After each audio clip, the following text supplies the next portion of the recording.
He says it's a job that drove him to drink, but he has few regrets. Tony Blair has released his tell-all memoirs detailing 10 turbulent years at number 10.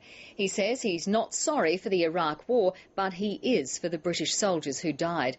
And he's taken aim at his successor, calling Gordon Brown a man of zero emotional intelligence. London correspondent Philip Williams has more.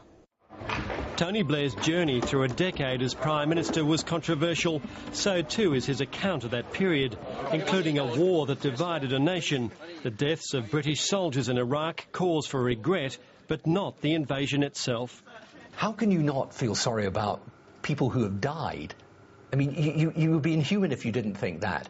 But when I'm asked whether I regret the decision, you know, I have to say I take responsibility for it, but I can't regret the decision. And Tony Blair warns of another potential flashpoint, a nuclear-armed Iran, which he says must be confronted. I think it is wholly unacceptable for Iran to have nuclear weapons capability. But what can we do about it? And I think we've got to be prepared to confront them. Militarily? If necessarily militarily? If necessarily militarily. But there was war at home too, an ongoing battle with his Chancellor and later Prime Minister Gordon Brown, a man Tony Blair said had great strategic sense but zero emotional intelligence. People maybe overestimated his capacity to be Prime Minister.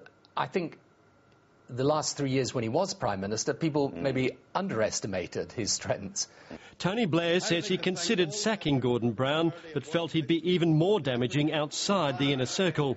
Gordon Brown has maintained his silence, but his supporters say he's been treated shabbily by a man who admits he reneged on a deal to hand over power much earlier. Tony Blair says the pressure of the job drove him to drink. Alcohol became his prop at the end of a day. A life of success and excess. A man loved and loathed, but never ignored.